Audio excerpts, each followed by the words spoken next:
Bien le bonjour, donc cette fois-ci on va voir tout simplement comment prévoir une rencontre Teams ou une visio, alors que ce soit en classe ou que ce soit en réunion. En fait, il y a différentes méthodes. Il y a la méthode par le calendrier et il y a la méthode par les conversations. Donc voilà. Alors on peut commencer par la méthode du calendrier. Si dans certaines circonstances la méthode du calendrier n'est pas si fiable, celle pour la prévision d'une rencontre Teams l'est davantage. Donc on vient seulement dans le calendrier, là où ce qu'on le souhaite, on vient double-cliquer et par la suite, c'est fantastique, on vient tout simplement remplir le tout de la même manière qu'on fait dans Outlook. La petite différence, c'est qu'en cliquant juste ici, ajouter un canal, on peut venir tout simplement cibler le canal qu'on souhaite. Donc, on pourrait cibler, disons, le comité des technologies et par la suite, j'ai le choix du canal en question. Donc, je pourrais dire celui-là ici, le SSER, j'ai un choix de canal. Évidemment, lorsqu'il n'y a aucun autre canal, on n'a pas aimé le choix d'établir le tout dans Général.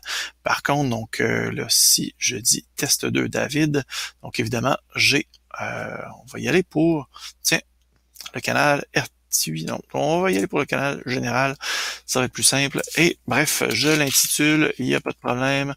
Et par la suite, je dis, écoute, c'est fantastique, on va se voir le 4 juin.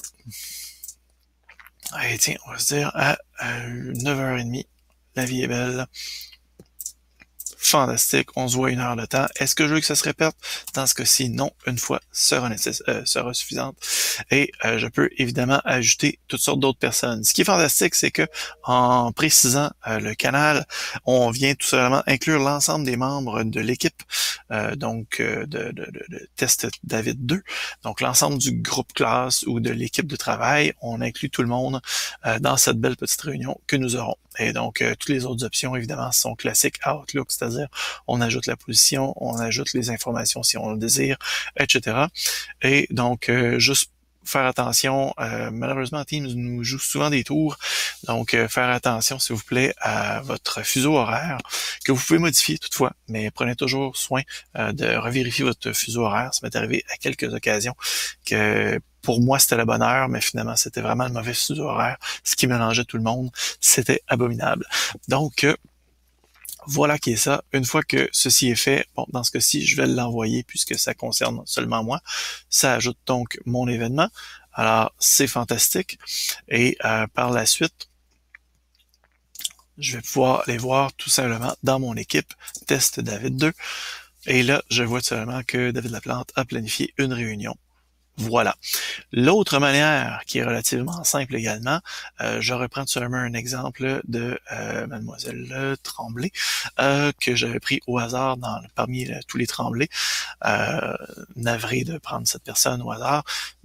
Mais bref, lors d'une conversation, on a tout simplement le petit icône de planifier une réunion. Donc, je rassure cette personne, je ne planifierai aucune réunion, mais donc je pourrais tout simplement intituler la réunion, la personne est déjà incluse, et par la suite, donc pas besoin d'ajouter un canal puisque ce n'est qu'une réunion Teams avec cette personne ou ces personnes. Donc voilà, ça c'est réglé, et par la suite, j'ajoute les informations. Bref, tout le traditionnel d'une réunion Outlook. Toutefois, il s'agit d'une réunion Teams incluant les personnes qui étaient déjà concernées dans la conversation. Donc ça, c'est l'avantage de démarrer à partir d'une conversation déjà entamée, puisque justement, on inclura l'ensemble des personnes concernées dans cette réunion. Alors, voilà, je vous remercie.